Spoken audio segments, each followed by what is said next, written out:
Hello, hello, hello. There we go. Okay. We good? Zoning Board of Adjustments meeting is in session for September 26th. Sorry for being a little bit late. We had to do some printing and catch up. We apologize for that. To my very far left, your very far right, I have the infamous and famous Michael Buckley. Next to him, to his right, is Heidi Souls. And then obviously next to him is our great city attorney, Tommy. Next to me here is Cynthia Karavec. To my right, to your left, is Emilio Lavarro. He's our community development director. And to his right, down on the very end, is Maria Girardi. I knew I'll chop it up. Our Honorable Mayor Danny Lee is going to do our invocation for us. And then Mike Buckley will do the American flag and I do the Texas flag, if they don't mind. Most gracious and heavenly Father, thank you for this day. Thank you for this opportunity to be here today. Father, we thank you for your love, your mercy, your grace, your guidance, your peace, your protection. Father, we just thank you for being our Lord and Savior. Father, we ask that you come in the midst of this meeting. Father, we ask that everything works out for the better. Father, we agree to disagree. Just come in the midst of this meeting, Father. Let us all do the right thing. In Jesus' name we pray. Amen. Amen. Please flag. Pledge allegiance To the flag of the United States of America and to the republic for which it stands, one nation, under God, indivisible, with liberty and justice for all. Honor the Texas flag.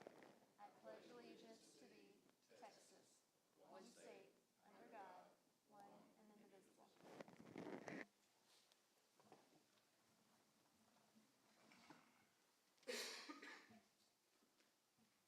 Do we have anybody that signed up for public comments at all? Or no? Nope.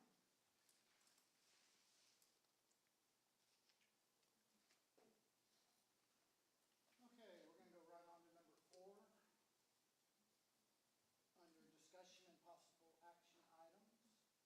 We're going to hold a public hearing and consider a request regarding a special exemption from the Cleveland Code of Ordinances, Chapter 126, under zoning, R5 parking regulations, Section 126-238, for approximately .451 acres located at 410 South Washington Avenue, legally described as Lot 1, Block 1, Cleveland Retail Subdivision, Cleveland, Liberty County, Texas, listed as Liberty County Appraisal District Property ID number 271107, to allow for on-street parking improvements in the city right-of-way to complement the adjacent retail development. And I believe we're going to, everybody here okay out there? Yeah, everybody good? Emilio, what you got? Good morning, Mr. Chair, Board. Thank you for being here. So I want to provide some background on this item.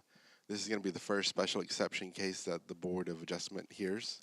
That is because we had a text amendment recently from City Council, and I'll go over that. But just some background on how this came about as a process that we created. Administrative discretion and application of the code over many administrations of the city had led to some inconsistencies in the built environment. Those inconsistencies are kind of clear as you look across the landscape, especially in the application of parking regulations across the city.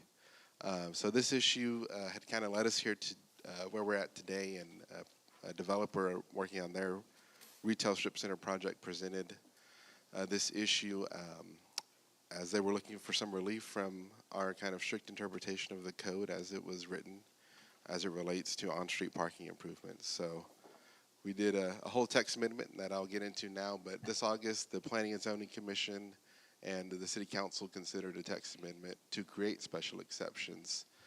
Special exceptions are considered on a case-by-case basis, similar to a variance, but not as strict in terms of approval criteria, in terms of, you know, the burden of hardship and other factors.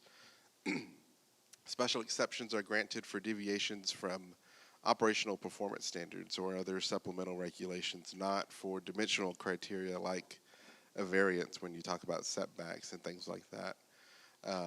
So the Board of Adjustments must consider the context of the location, the proposed land use, its potential impacts to the surrounding properties, if any. And it also has criteria, like I was mentioning. And so you'd have to find that the special exception would ensure the same general level of land use compatibility as otherwise applicable standards, that it would not materially affect, adversely affect adjacent land uses or the physical character of uses in the immediate vicinity of the proposed development, and that it would not adversely affect the convenience and general welfare of the public, and that it would be generally consistent with the purpose and intent of the ordinances. So now that we kind of got the background on what a special exception is, we'll go ahead and get into the specific case of 410 South Washington Avenue. So just for our bearings and to kind of cite us in the context of the property, this is the subject property at 410 South Washington, south on the west side of South Washington, east of Rayburn Avenue, south of Oak Street, and north of River Street. You'll see it there hashed in the yellow and black. This is the proposed development from an aerial view, obviously the site plan. Again, it is a retail strip center. I think just a couple of suites intended for retail occupancy and use. This is the on-street parking that they're proposing to do in the city's right-of-way, and we'll get into examples of this in the immediate vicinity. This is the property in its current state. What it looks like, these are the elevations of what it'll look like with all the decorative fascia and things upon completion. But this is really kind of the crux of what led to the need for the special exception. Our off-street parking section of the zoning ordinance talks about, in a couple of instances of these subsections here, really clear that impediments or improvements in the right-of-way are not intended for parking improvements that are going to support a development. So, again, spaces shall not be in a street or alley right-of-way. Parking facilities shall be arranged in order to depart from the premises. It shall not be necessary for the automotive vehicle to back into any public street right-of-way. All circulation and maneuvering of vehicles shall occur without encroaching in any right-of-way or any adjacent property, and shall be designed to physically prevent any portion of a vehicle from encroaching or overhanging in any public right-of-way. Oh, next slide, please. It's not working for me.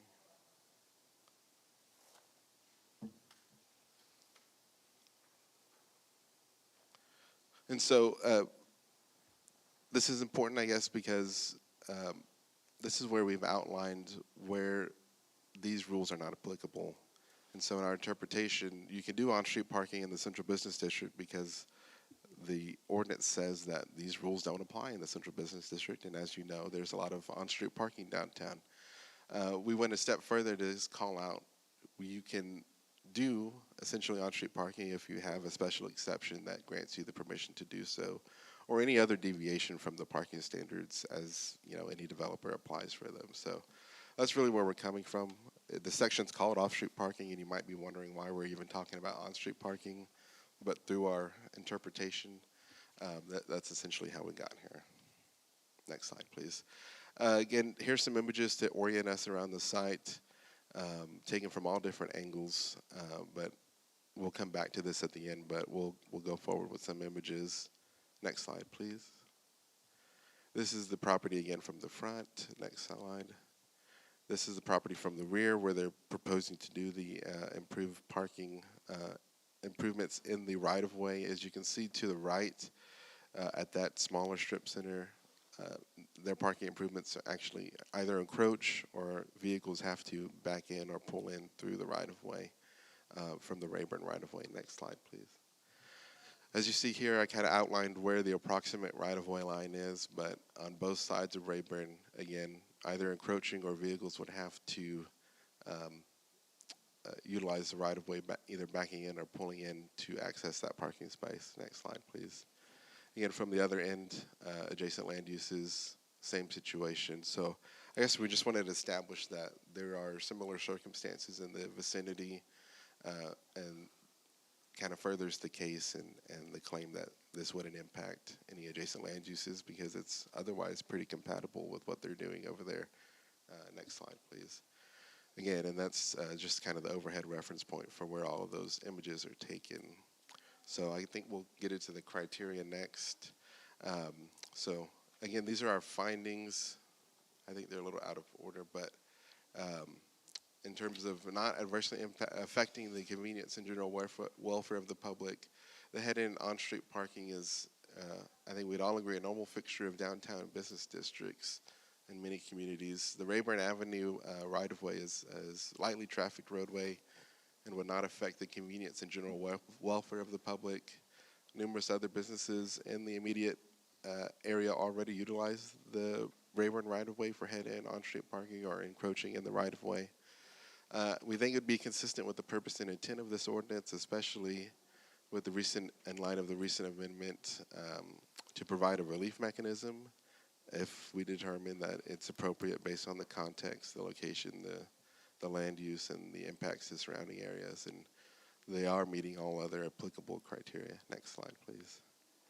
So with that, staff recommends that and finds that they meet these approval criteria for a special exception.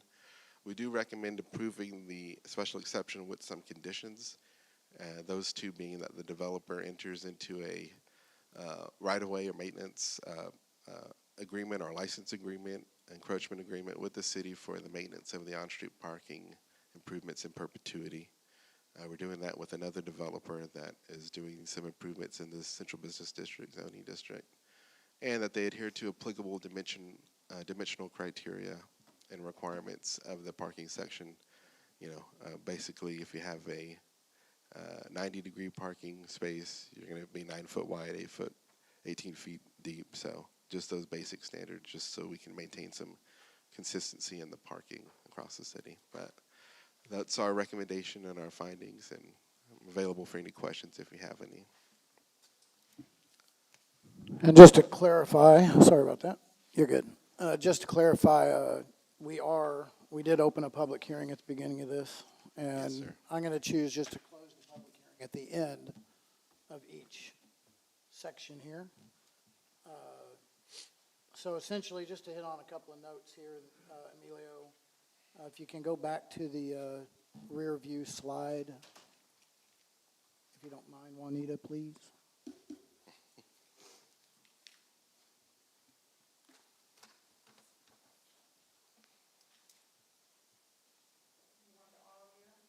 The rear view picture of the building. Yeah, that's perfect, right there. Let's stay with that one. So, just so we're on the same page, the tan building on the left side of the picture is the structure we're talking about. The parking closest to you with 2 cars in it, and the parking further from us with the truck in it. That's already examples of this parking on that easement. Correct. Correct. And I'm assuming they're going to do everything they're supposed to do on running a culvert and all Yeah, of they would that. still need a right-of-way permit to make improvements in the city's right-of-way, like a driveway permit or any other type of right-of-way work that they would do for any other development. So we'd assess those requirements and apply them then during a right-of-way permit. Any other questions from anybody on board? What kind of business is it? Again, so it's a retail strip center. I believe it's just a shell. The applicant is here, and I think they can speak to some letters of interest that they have from different retailers, but I'll leave that for them to address if they'd like. Before that, hang on just a second before we do that. Any other questions for Emilio at all? No, we good, Cynthia? Anything else for Emilio at all? I'm just wondering what kind of traffic we're gonna create if we do grant that. I mean, because if everybody's gonna back up, let's say it's a popular place, I'm thinking more accidents backing up. Okay. So the intent of the rear property, the improvements in the right-of-way along the rear are for employee parking. And so it's to alleviate the parking within the development and on the property that would otherwise be freed up or taken up by employees is now freed up for customers. So Okay. I think it that would was eliminate well- some conflicts in the sense that, employees are there for multiple hours over a Right. period. Probably they'll stay parked during the peak hours of any type of quick service restaurant or something like that. Okay. Mr. Lambert? Scott, did you want to talk about any potential retailers or uses that are going in?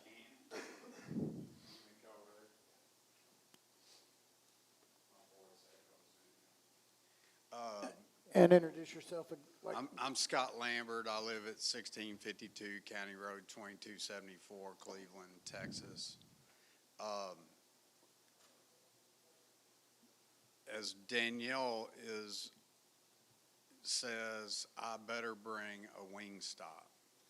So she's already carved out 1,600 feet for Wingstop, and I did receive an LOI the other day from Wingstop. So my life, it might be saved. So on that, we have about 800 feet. The owner of the building owns a cell phone company. We're not sure they're going in that building or not, but they said they might. So that's 1,800 feet. Right now, the other 1,250 may be a barbershop academy or something like that. They're already here in Cleveland, and they reached out to me to maybe move to that site. So, and we do have a drive-through on that, by the way. So. But Wingstops, I don't know if they're going to use the drive-through or not. Normally, they're not, so.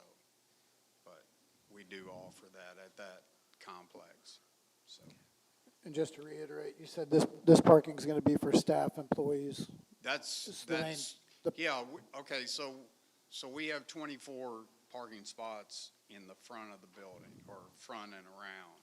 So when I helped design this building a long time ago, we had street parking back here. I call it street parking back here.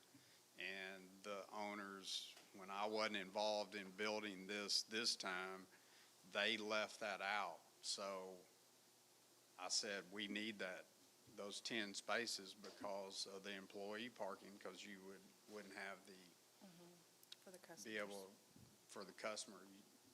If you can't get to their storefront, Right. then You're not going in. you got a problem, so. Right. But that's what it's for. Okay. Yes, ma'am. I mean, Thank if you. it's for for the employees versus the customers, then I could understand it, because if it's gonna be for the customers, it's gonna create more traffic in the back and then cause more accidents, so. Correct. If a business that comes in there utilizes the drive-through, how will that be affected by this kind of parking, and where would the drive-through? To get to the drive-through, they basically come in the front and come down and around the back of the building. There's a driveway that's on the back of that building that goes along the back, and they make a left-hand turn, and the drive-through's on that side. So that's how it's designed. I wouldn't have designed it that way, but that's what I'm stuck with, so. Yeah, they come in the front, make a right-hand turn, then go down the side of the building and then there's that 10-foot building setback sign, or on that, and then they go down there and make that loop.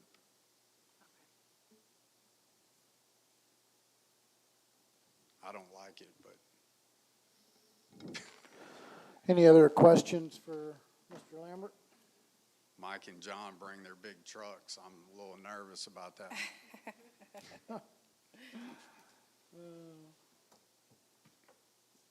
You got any motions? I make the motion that we move forward with the process to accept this, let it proceed with the parking spaces. A second? I Second. got a motion by Mike Buckley and a second by Cynthia Karavic to approve the special exception with the recommendations the developer enters into the right-of-way maintenance license agreement with the city for maintenance of on-street parking improvements and adheres to applicable dimension requirements set out in section 126-242 based on the parking angle. Any other questions or comments? Just one thing quick. I know there's some people that have businesses around there. Do y'all have any questions or anything that y'all may want to ask concerning?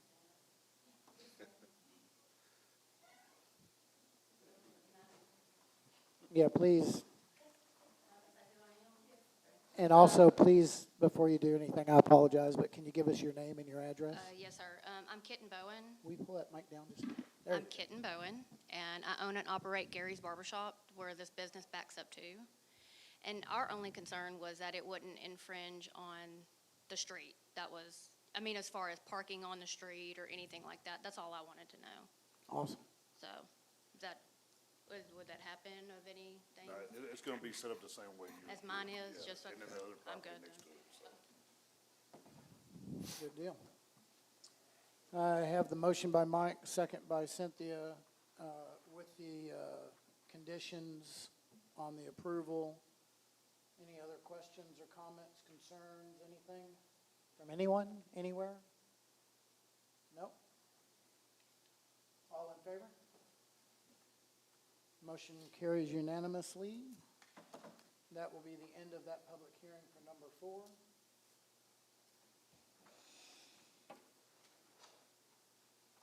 Number 5, we will open the public hearing on this right now. Let's hold a public hearing and consider a possible action on the determination to abate the structure at 213 South Fenner, legally described as Lot 5 and Lot 6 in Block A of the White subdivision and the Joseph Fenner survey, to the town of Cleveland, Liberty County, Texas.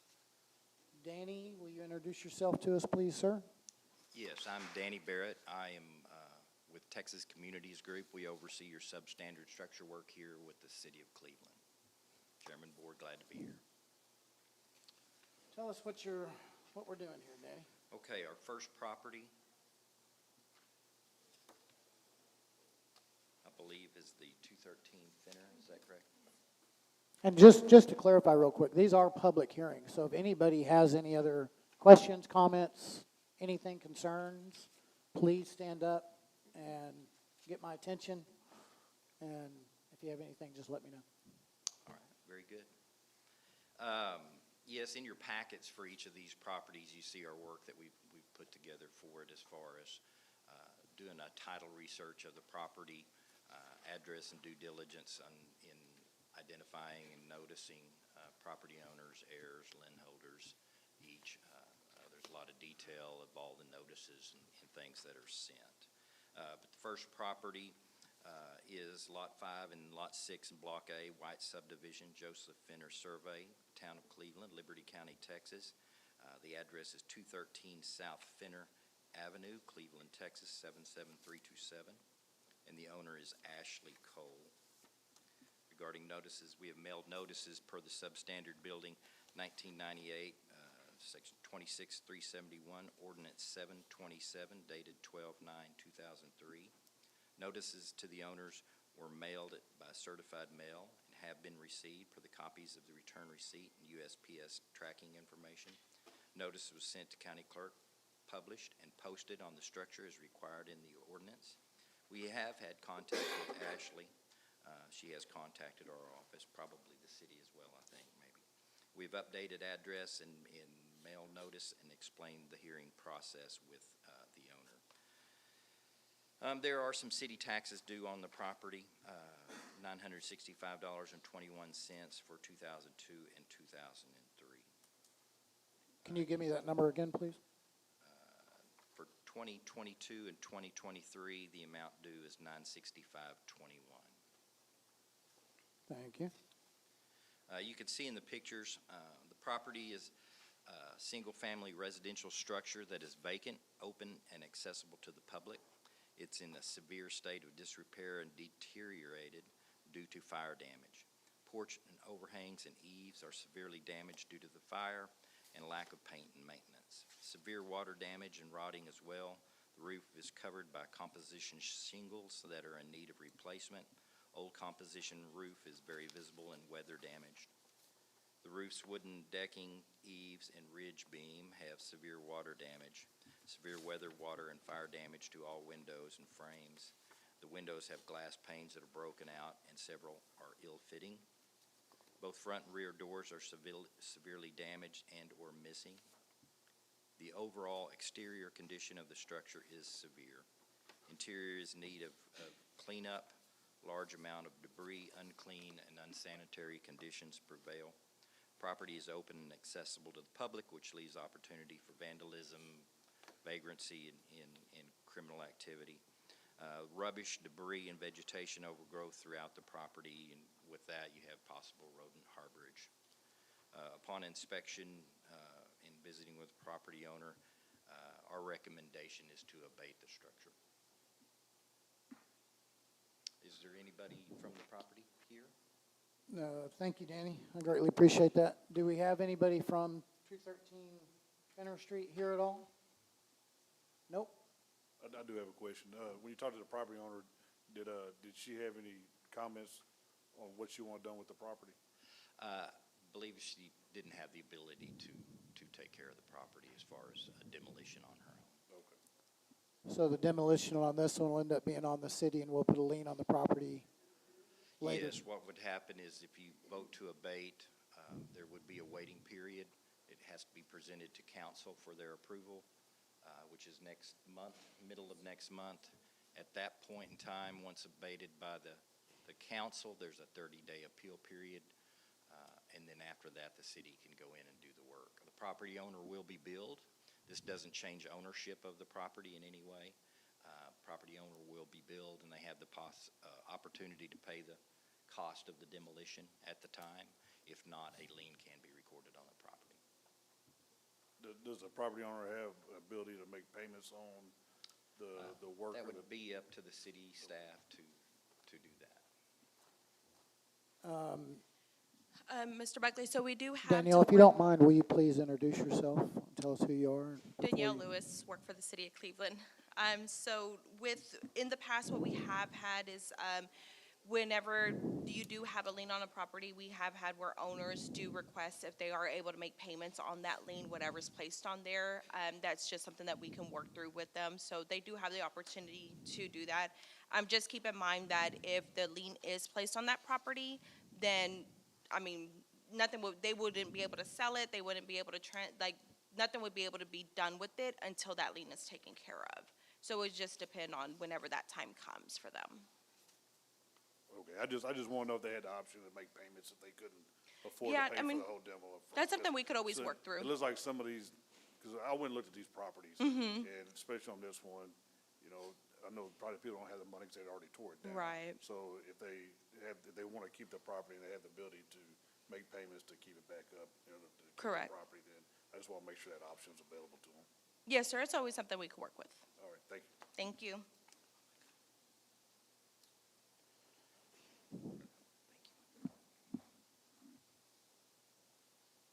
And I know that obviously I've had a couple of people ask me already if we have any idea the price to tear these buildings down, and we don't until we you won't get any kind of bids or anything until after it goes through city council, is that correct, basically? Any other questions on 213 South Fenner in Cleveland? I'm just curious, has any other of the board members been able to go by and look at this property? Yeah, well, I'll just give y'all some information. It's being used as a drug house, and it's falling down. It's gonna collapse before too much longer. It's in really, really, really rough shape, so, I did do a little walkthrough, and it's not safe. No, and it's got drug paraphernalia and laying inside it, and, I've went by and looked at them also, and they're in pretty disarray, specifically this one. It's not good. Do I have a motion? I make a motion that we approve the abatement structure at 213 South Fenner. I have a motion by Heidi Souls. Do I have a second? I'll second it. I have a second by Mike Buckley to approve the abatement at 213 South Fenner in Cleveland, Texas. Any other questions, concerns, complaints, gripes, anything? Nothing? All in favor? Motion passes unanimously.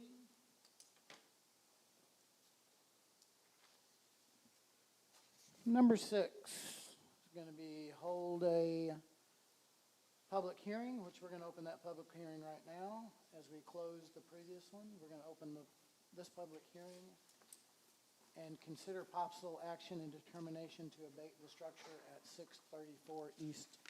It's actually Easy Street. No, it says East here, but it's actually Easy Street.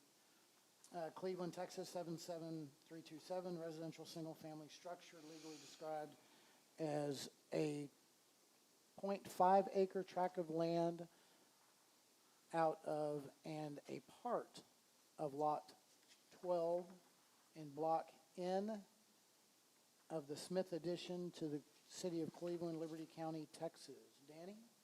Yes, okay, that is the property. The location, 634 Easy Street, Cleveland, Texas, 77327. It is a residential single-family structure.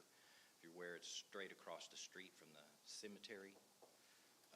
The owners are Ruby V. and Albert Franklin, who are both deceased.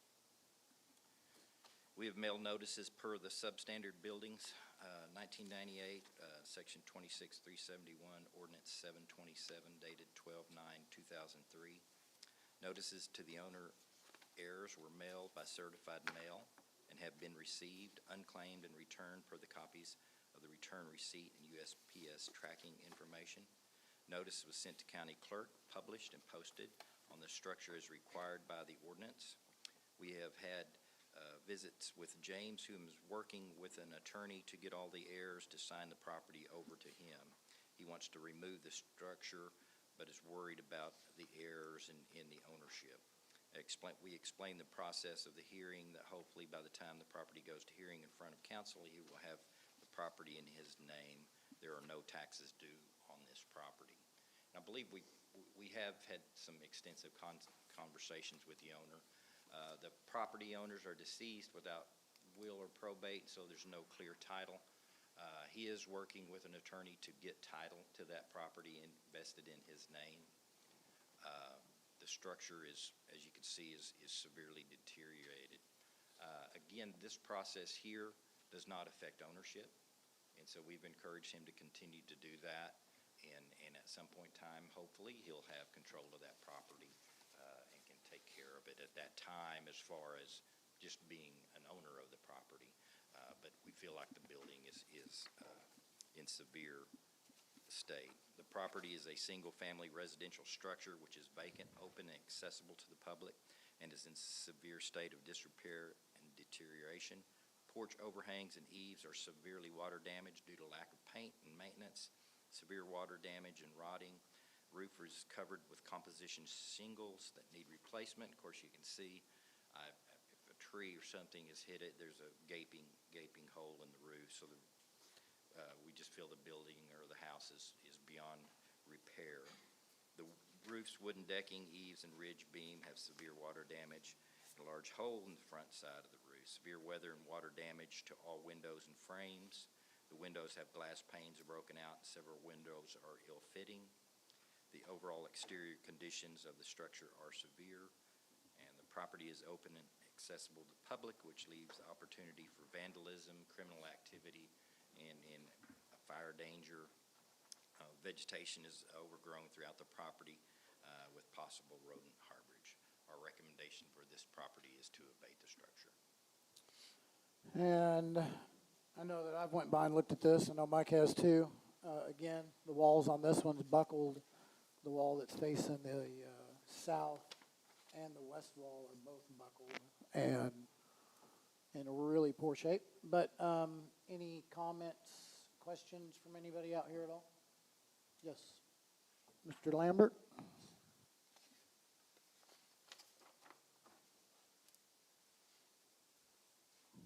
I'm Scott Lambert again. I know a little bit about this. Okay, so it's James Franklin is who he's talking to. He had a bid to tear this down, and then we got into the ownership of the property. He's paid taxes on this for, I don't know, 20, 25 years. And so he got into that, and I told him just stop, because he's bleeding, paying taxes and then tearing it down, and he doesn't really have ownership to it. He has partial ownership because of the inherit, how it stepped down, but there's like 5 people. So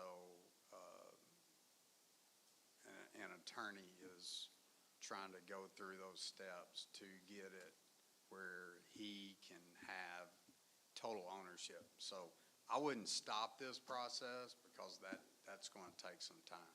So Well, that's what I was gonna ask, does he want the city to move forward on demoing the property, or does he wanna try to do it himself?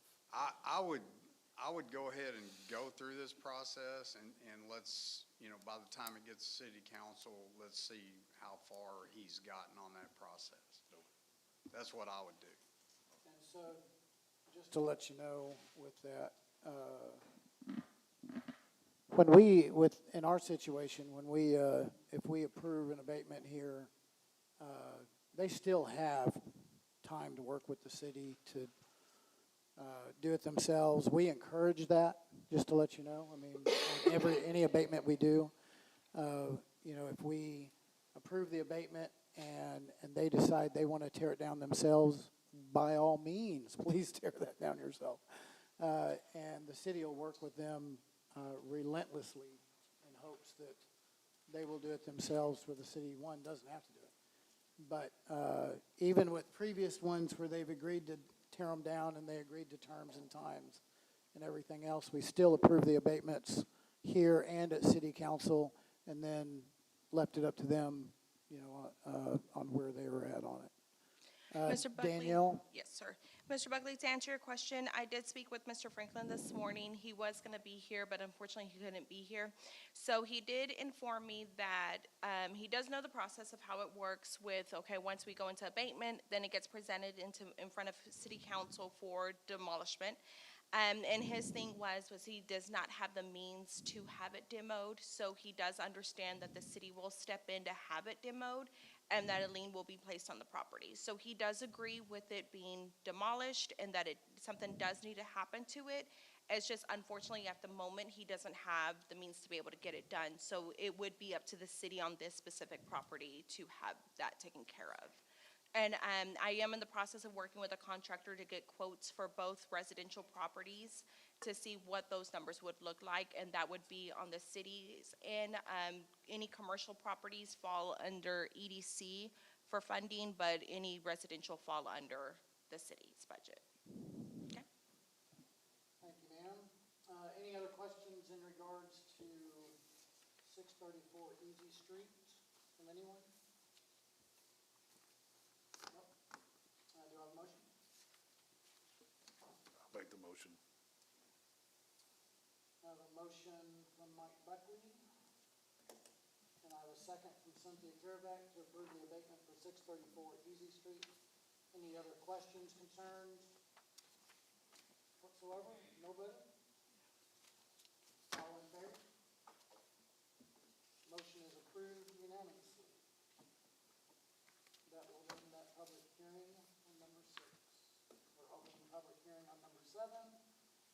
And that one's gonna be hold a public hearing and consider possible action on determination to abate structure at 217 South Washington, Cleveland, Texas, legally described as south 1.5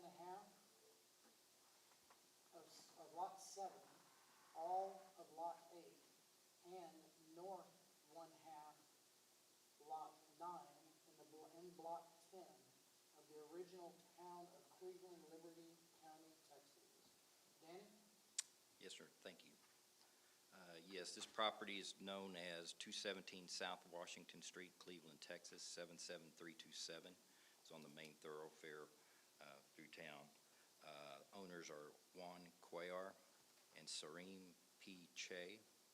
I may not be saying that correctly. We have mailed notices per the substandard buildings, 1998, sections 26-371, ordinance number 727, dated 12/9/2003.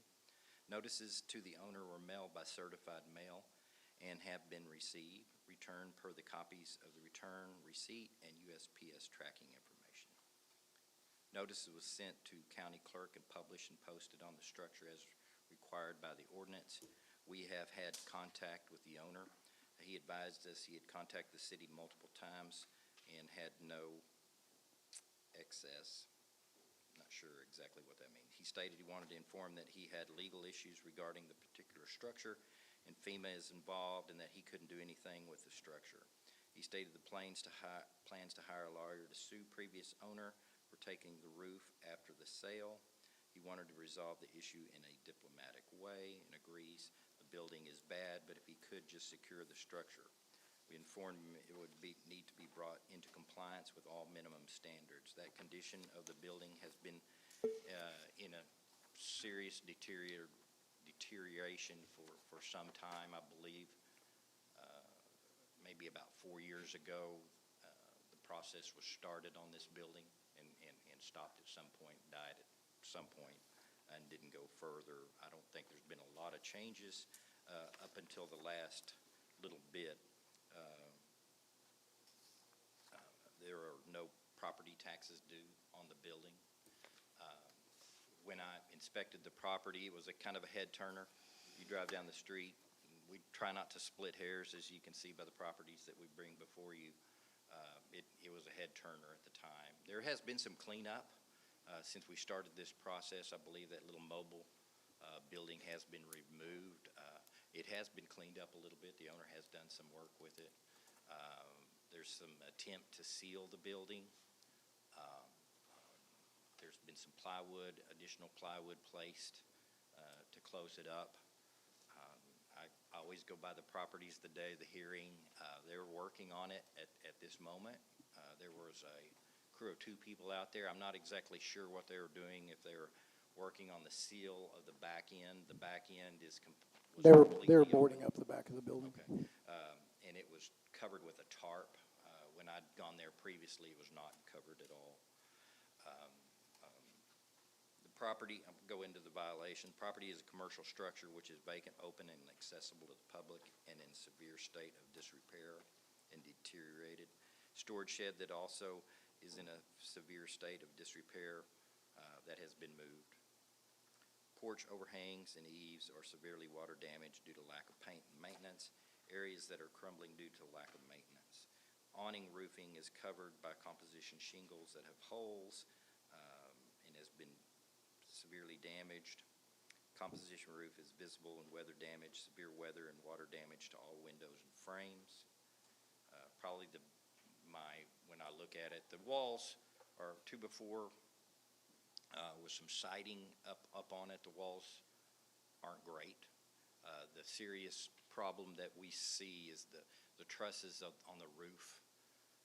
Just due to being open for so long, they're very weathered and warped and weakening, and to some extent, at what point in time will the walls not support that roof structure?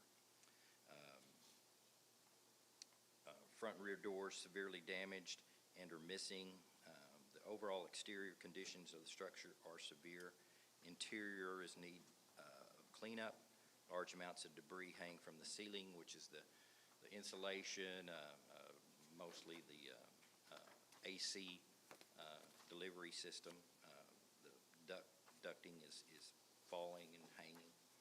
Property is open and accessible to the public, which leaves opportunity for vandalism, criminal activity, rubbish, debris, and vegetation overgrowth, although that's been somewhat cleaned up. So you also have possible rodent harborage. I know they're working on it. This is your decision, not mine. From my understanding, it's been like this for some time. I just don't think if there's posting the property for sale, it might be worth more actually with the structure gone to some extent because it is a nice location. I just don't know if you could come in and rehab that building due to the repair. So our recommendation is to abate. And then I don't know if anybody's here from the property. Thank you, Danny. Do we have anybody here from 217 Washington? Yes. We all want to come up and say something for us? And when you come up, if you don't mind, please give us your name and address.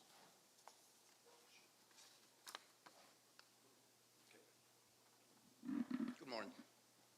My name is Juan Cuellar. I'm the owner of the property, And what's your address, Juan? 217 South Washington Avenue. My 106 Taft, Cleveland, Texas, 77. Thank you, sir. Just to let you know, I'm sure some of you might know that my mom right now is not doing well, so I'm going to let you talk in behalf of me right now. Oh, yes, sir. And again, if you don't mind, if you'll give us your name and address Sure. also, we'd greatly appreciate it. My name is Jim Condra. I live at 1760 County Road 318, Cleveland, Texas. Juan just recently acquired the building 6 months ago, 4? And the reason you couldn't see a lot of it before is because it was so cluttered, you couldn't even see the building. He's begun the process of cleaning up. Today, I believe they have the structure to where it is not accessible to the public. They've covered the holes in the roof, and I mean, it's a work in progress. He talked to the real estate agents and to some other people, and they say actually the property, they would be better with the building left on it. He's in the process of repairing the roof and getting a new roof, but he's dealing with FEMA on that. So we're kind of having to wait and see what they do. But in the meantime, if you drive by it today, you'll see they have covered the holes. The building in the back is covered where no one can enter. It's not accessible anymore. They've cleaned up the inside as well. We need to put a fence in front so that it's not even accessible from that. I mean, he's willing to work and do whatever, but he is continually working on the property, understands it needs to be painted and some things like that. So that's kind of where it just needs a little time. The old building's torn down. I think the truck is moved out of there now, yeah? The truck has the freezer that is going to be used for the training. So that'll be moved in a month or so because it's got a refrigeration unit on back that he's going to actually use for the restaurant in front of the library that he's doing right now.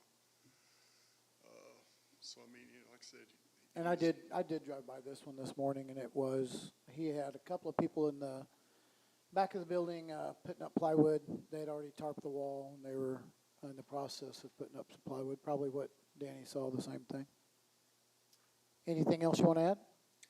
No, I mean, like I said, he's all about beautifying Cleveland too, and we understand what the building looks like, but we are working on it, and we'll continue to work on it. And it is currently for sale right now? Yes, yes. And when was the last time you spoke to your realtor on it?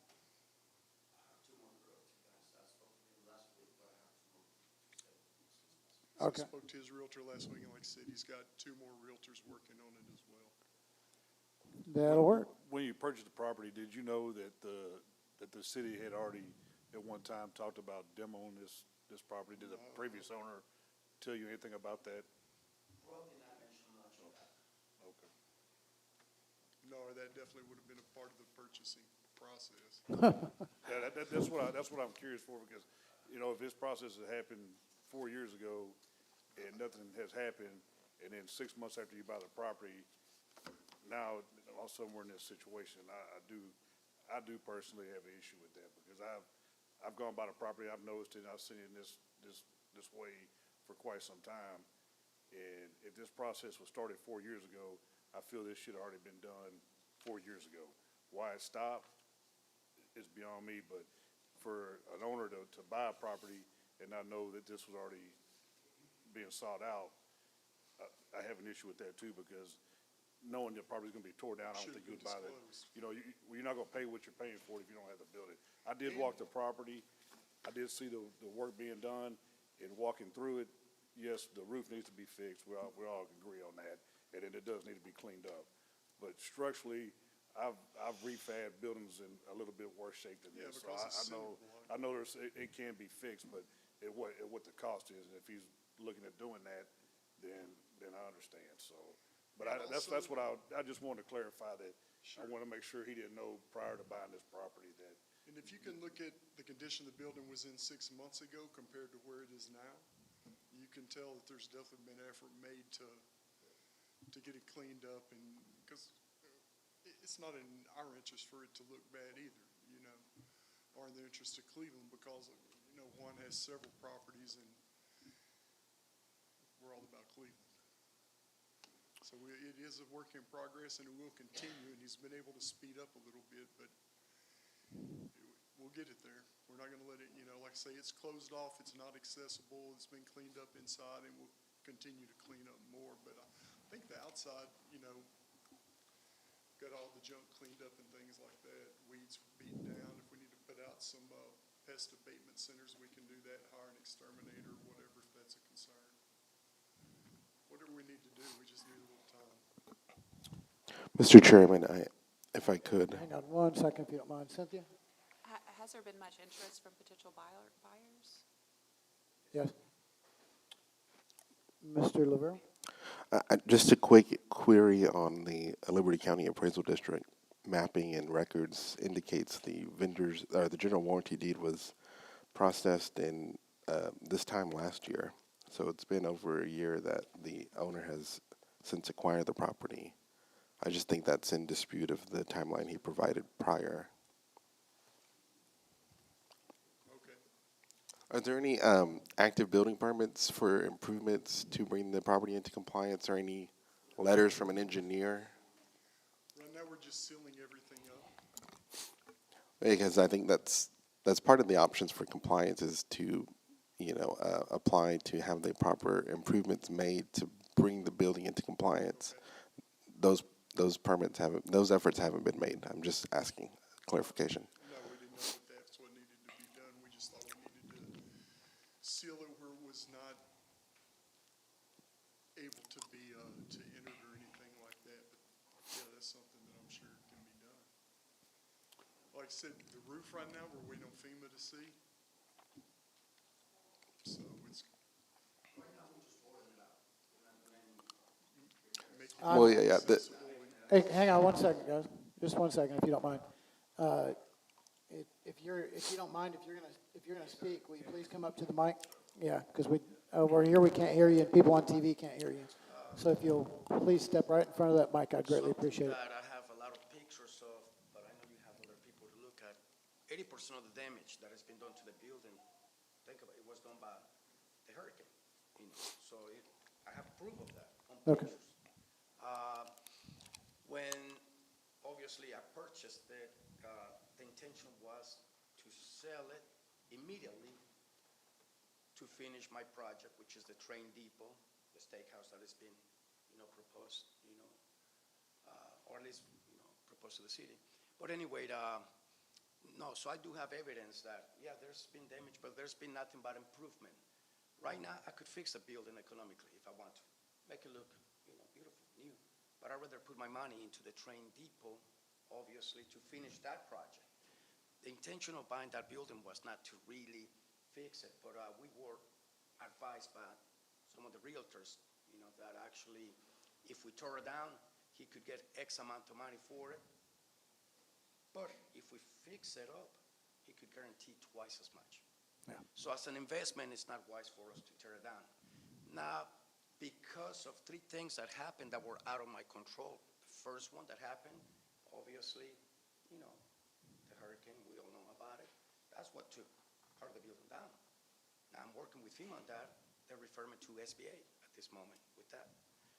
Another thing that I don't know if you guys were aware of is that the only reason you see some of the stuff from the ceiling, that wasn't like that. Because I cleaned it up as soon as I purchased it. It was because we caught 3 individuals stealing the wires and all that insulation off of it, which there's a report by the city of Cleveland. So there's 3 events that actually happened during this time, plus I was not aware. I approached the owner. The only reason the ceiling caved in is because I was not aware that he took my metal roof out of that building. I asked that owner, where did this metal roof came from? Oh, I had it in the back. Later on, I spoke to one of the guys that he had, helping him. He actually took it down. So there's a legal investigation that I'm gonna be starting on that.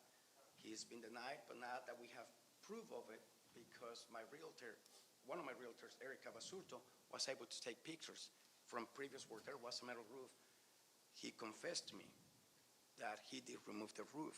So it's a couple of things, but like Jimbo said, right now, my only intention, which I haven't stopped since I met with the city and the mayor a couple of weeks ago, is to beautify it. I own 18 properties in the city. So to me, it's very important to clean that up. But right now, I know my main priority is the train depot. Preserving that building, and obviously, as you know, it's gonna, God willing, it will be a steakhouse. So obviously, that's my main. But I'm gonna be dumping quite a bit of money on this one to make it presentable, because as an investor as well, that's of my best interest. Last time we spoke with the city's main priority, which we took that very seriously, is to secure it, so it's not accessible. So that's what we did. We're boarding it out, clean it up. I spent quite a bit of money cleaning it up and all that. Jimbo, I mentioned about the fence. We're just gonna fence it up. So it's not accessible to the public. I'm beautifying it so it looks more presentable. All those pictures are old pictures, by the way. There's few that are new. I got the new pictures. It looks beautiful. There's no weeds or anything like that. Said you guys were right this morning. Yeah, so some of those pictures are not accurate, But obviously, since we met with the city has always been great about working with us. Old-fashioned talk, you get more honey with bees than with vinegar. I have had my battles, many of them with the city. At the end, we've compromised that if we work together, it's for the best benefit of everybody. But like I said, you'll see nothing but improvements. Now, if I decide to, do anything that requires permits, we will get a commercial company, obviously, to do that. Right now, we're just doing what we promised the city, the mayor, and obviously city manager, is to enclose it so nobody can get in it. And that's what and obviously clean it up. But like I said, I have newer pictures that were taken yesterday that will actually, you don't see those holes in the roof no more. It's been tarped and everything. But there's only so much that I can do because FEMA advised me they're gonna send another person, investigators, because as well of the roof part of it, I'm looking into the legal part of it, and I was advised by my attorney not to touch much of it, because, that's the reason. But honestly, regardless of anything, that property, from when I gave the city my word to keep it, it's gonna be getting clean, it's gonna stay clean.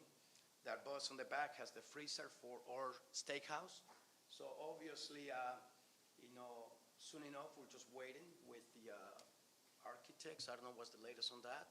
I paid the architects in full to finish that, and it's been a while. I know they've been contacting the city to let them know, but that's on the final stages.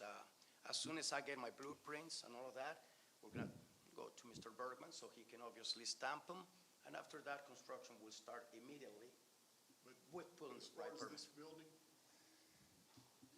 we want to do whatever we need to do to keep from having the building torn down and to stay in compliance with the city. So that's what we're working towards right now. Like I said, they've been there working this week and will continue to be there. We're pushing FEMA as hard as we can so we can get the roof done. Because I think once we get the roof done, it's going to make it look a lot better. Then we can slap a coat of paint on it and it's not going to be an eyesore. Do we have any other comments, questions, concerns, anything from anyone out here at all? No? Thank you, Jim. Do we have any other questions for Jim? No? If I could add, Thank you, Jim. on the slide, I believe these are taken from this morning, as they're dated 9/26/24. I don't know, between the time that we took them to now, what has occurred on the property. And then I just want to illustrate for the board that I think there's a difference between securing a property versus improving it, and then, addressing weeds and things like that versus it's still existing in a substandard state. And I think that's what we have to do here in this proceeding is establish the facts and the findings of facts that the building is still substandard at this time. They do, and they still have the opportunity to bring it into compliance or demo it themselves. And I think Danny can address that, but it's still, y'all are tasked with finding these facts. Hang on 1 second, Danny. Jim, how long have y'all owned this property for obviously about a year? If you don't mind, can you step to the mic for me, please, sir?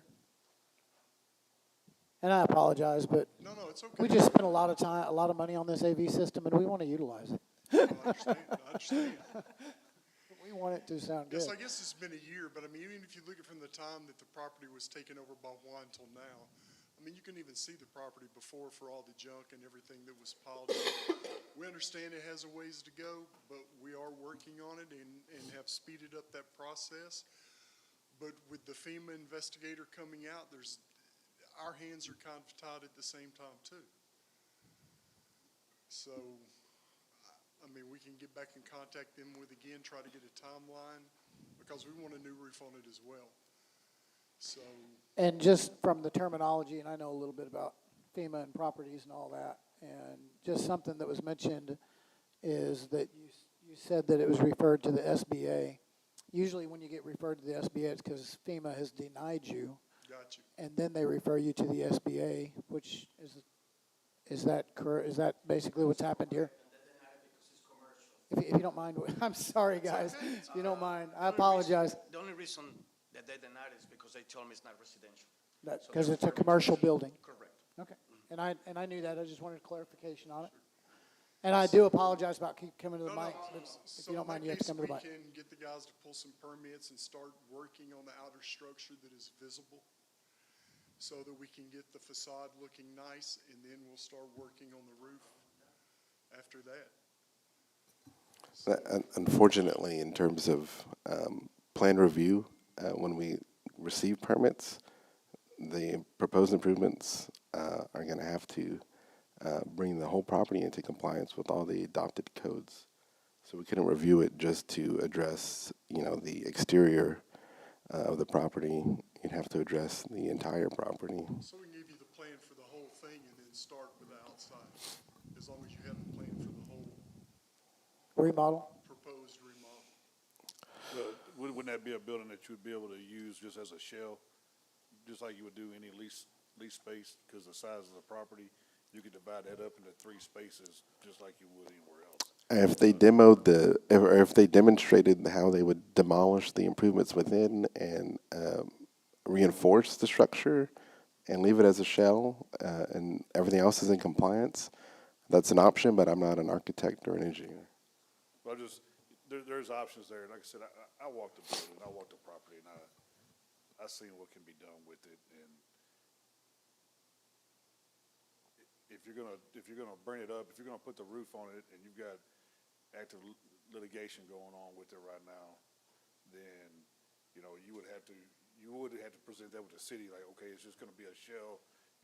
We can divide it up, but it's gonna have to be structurally sound. There's gonna be things that they're gonna require you to have in order to make it up to compliance. And I'm just speaking for myself, and this is a thing that I have a big issue with right now, and this is gonna go towards the city. This property was brought up 4 years ago, and somehow it slipped through the cracks. I don't know where it fell through the cracks at, but if it was in a need to be demolished 4 years ago, it should have been done at that point. If there's a process now where the property's been purchased and he's willing to bring it up to code and fix the things, then I'm all for that. But I do have a big issue with this thing getting slipped through the cracks. That's a theme that seems to be kind of going here on some of these properties, and I just want that to be pointed and brought to attention that that's something that needs to be looked at a little more direct and strict. And that's definitely the plan. I mean, we don't want to necessarily subdivide the building, but we would bring it up to code as a shell so that the interior was up to code, everything was up to code, and then whoever purchased it could subdivide it how they wanted. So this might be.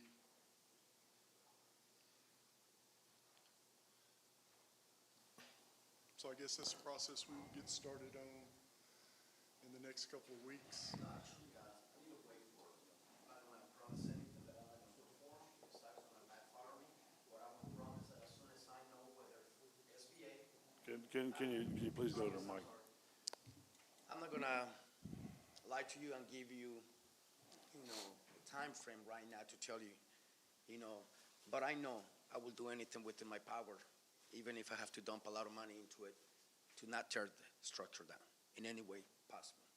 But I will work with the city right now, to obviously work with you guys, because I know you guys, want this, you want to see progress. But, once again, once I know if FEMA or SBA denies any type of help on this situation, and my attorney is not able to do anything about the larceny on the roof, then I'm going to obviously hire somebody to obviously fix it up, or at least make it secure enough that it's satisfying for the city.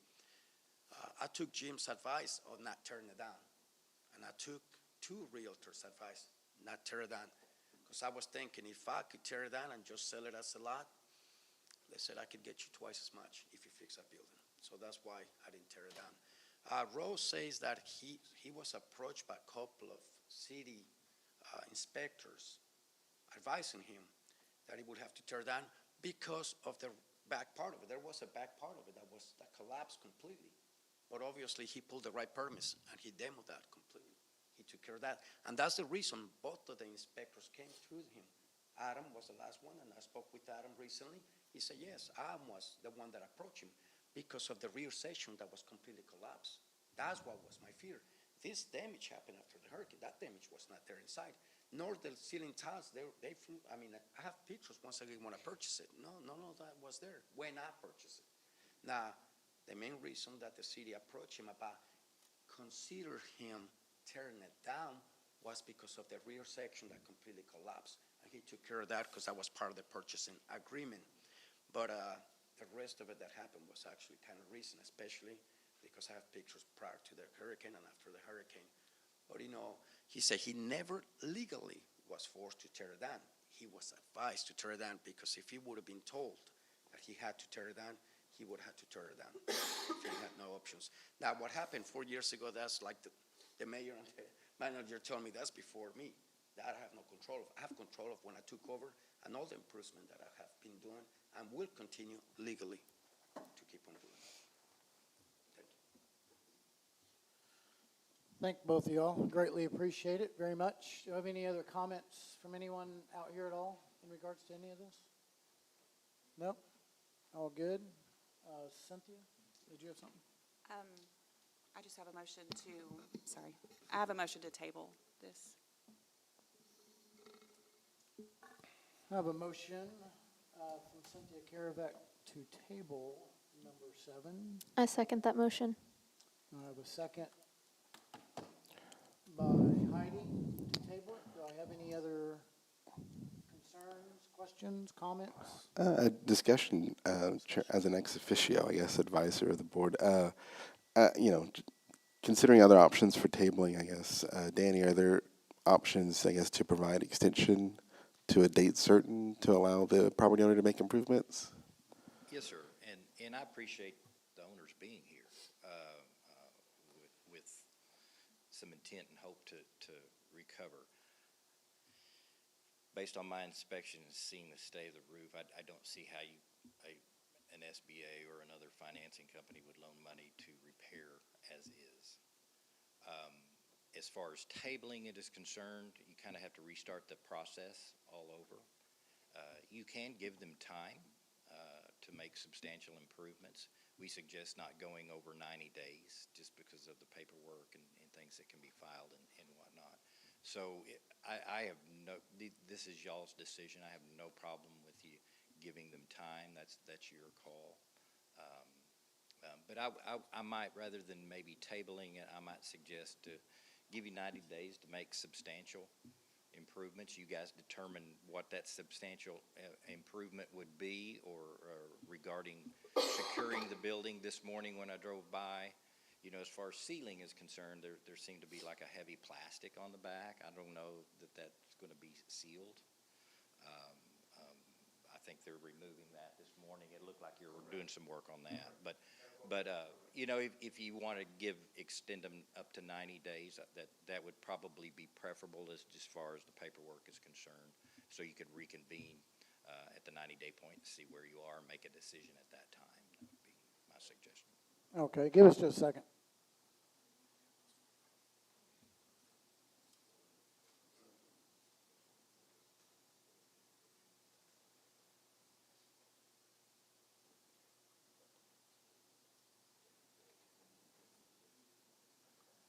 I got a question for the owner, if you don't mind.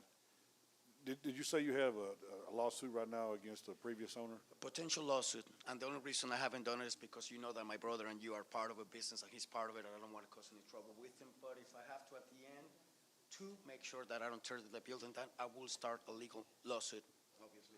Well, that's the question I have, is because if you have a lawsuit going on, I don't have a lawsuit. There's gonna be a certain amount of, there's timelines and guidelines that have to be Correct. accepted for that. If you don't, then there's nothing stating, okay, you gotta have this much time Yeah. for their people to go in and do their things. Yeah. It becomes evidence at that point, and how they collect it and everything else. So that's my Yeah, question. regardless of anything, I will compromise to the proposal of 90 days to bring it to the standards of the city satisfaction. Give us just 1 second here real quick. We got some legality stuff that we got to work out. We're going to go back in executive session just for a minute, but give us just a second.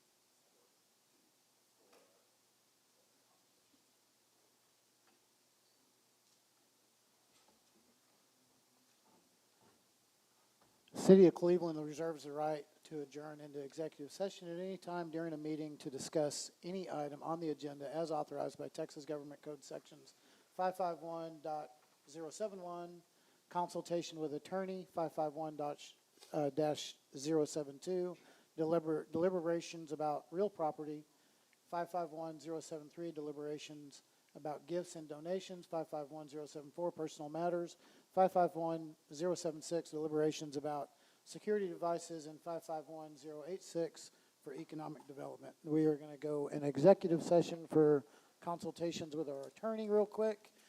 Executive session, we are out at 10:54.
Okay, now we're good. Was that muted the whole time? Okay, so we're in executive session from 10:58 to 11:23. Mr. Cuellar, if you don't mind, we have a couple of things here. We are going to rule that it is substandard, which we already knew that. I think you knew that. And then the other thing is what we're wanting to do is postpone the decision for 90 days. And that's going to give you 90 days to do what? That's kind of what we need to know. We want to know what you're going to be able to get done with that property in 90 days. Can you tell us that? Yes, bring it to your satisfaction, yes. Well, no, hang on. Let's be a little bit more specific than that, because you can't, hey, guys. Hey, listen to me real quick. Hang on one second, guys. Listen to me real quick. There's no way that you can bring that up to standard, to the city standards in 90 days. That's just not possible.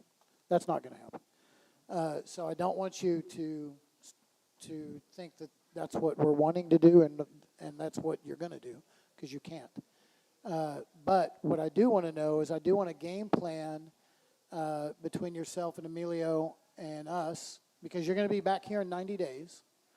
And if nothing's been done with that property in 90 days, we are going to abate that property, okay? So I want to know where we're going to be at in 90 days from now, and just the generic answer of we're going to bring it to standards.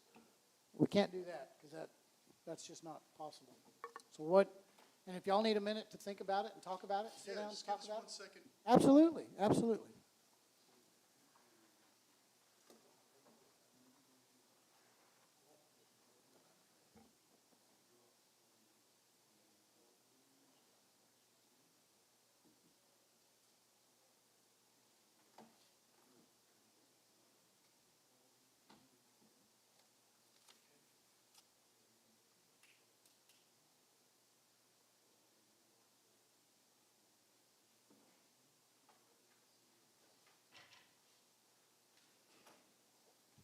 Yes, sir. All right, so talking with Mr. Cuellar, what we will do, and you let me know if this is how we need to handle this, is we're going to get an architect and draw up plans and start pulling permits to begin work on the roof and repairing the inside so that and beautifying the building. That would be the order I think that we need to go in, get architect, get the plans, get the permits, and begin construction. And in the past,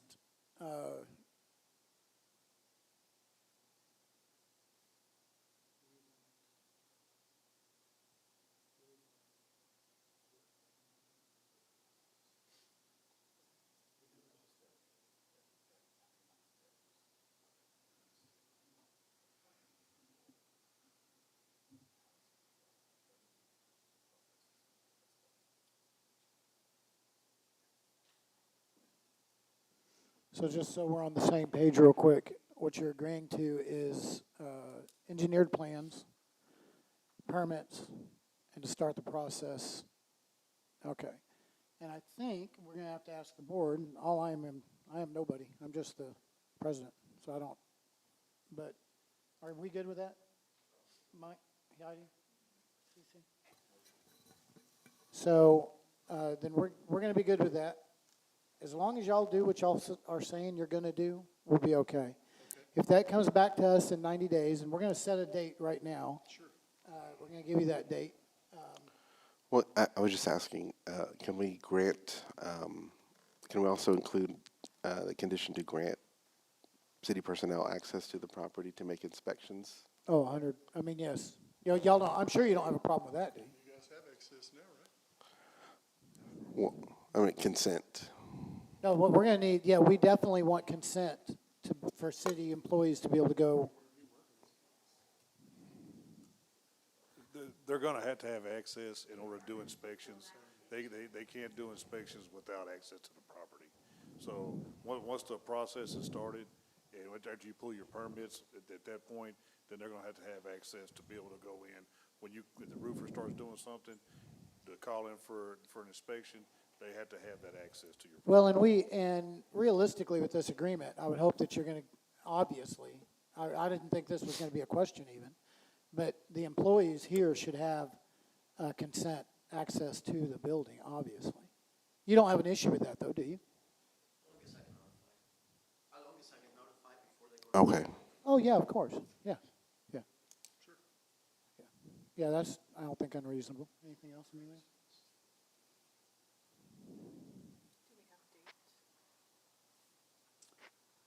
Well, and they'll have that, because Danielle, they'll have to do the plans, they'll have to pull permits. So Danielle obviously will know all of the steps that we're doing. And again, just to be clear, 90 days, it's going to be a little less. We're going to give you a date on our next meeting, or that meeting, specific meeting. And in 90 days, if nothing's been done, we are going to abate the property. Okay. December 19th or 12th?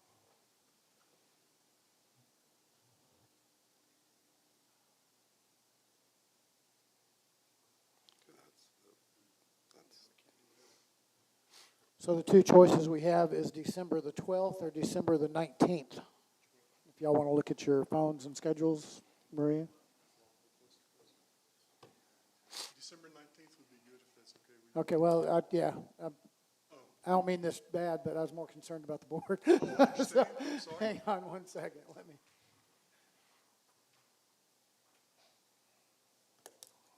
I won't be able to make the 19th. I won't be here, so. I'll be out I think the 12th is probably going to work better for everybody. I'll 19th. be out of town. I already have something scheduled. Heidi? So I just, Whatever's good for y'all. 12th? 12th? Maria, 12th? I'm good for the 12th. It's going to be December the 12th.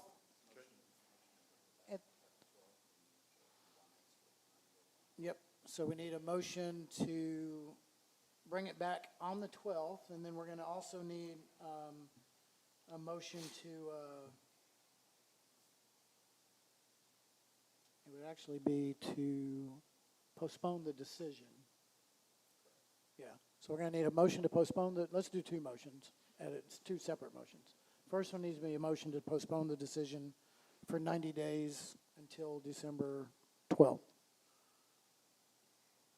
I make a motion that we postpone the abatement for 90 days, make no? just the decision. Just the decision? Okay, of I the make abatement. a motion that we postpone the decision for 90 days until December 12th.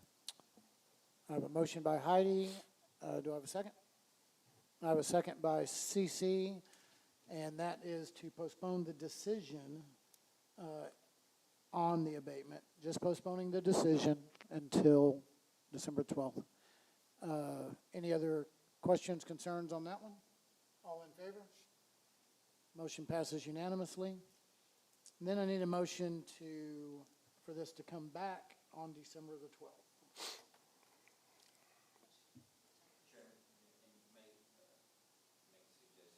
Can you go to the mic for me if you don't mind? Just make a notation about access for the inspection at the 90-day interval. Okay, well, I'm going to, yeah, what we're doing is, yeah, he's already agreed to that. We have access, we're going to have access to that building as of right now, but we just need to notify you, correct? You good with that?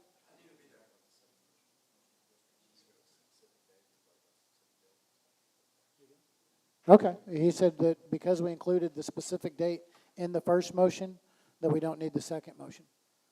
So everybody on the same page, y'all have any questions, concerns, anything whatsoever? Y'all good with everything? Yes, sir. That's how it's supposed to work. Everybody good here? Do I have a motion to adjourn? I got a motion by Maria to adjourn, a second? Second by Mike Buckley. All in favor? Good, we are adjourned.